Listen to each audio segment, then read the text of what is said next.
உல்லாஸ் திட்டத்தின் கீழ் எந்த யூனியன் பிரதேசம் முழுமையான எழுத்தறிவு பெற்ற பகுதி என்ற தகுதியை அடைந்துள்ளது? A Puducherry, B Ladakh, C Chandigarh, D Delhi.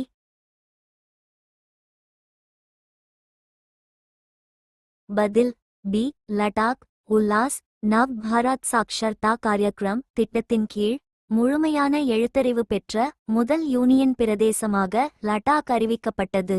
Ladakh union பிரதேசம் 97% அதிகமான எழுத்தறிவு விகிதத்தை எட்டி இந்த மைல்கல்லை அடைந்துள்ளது.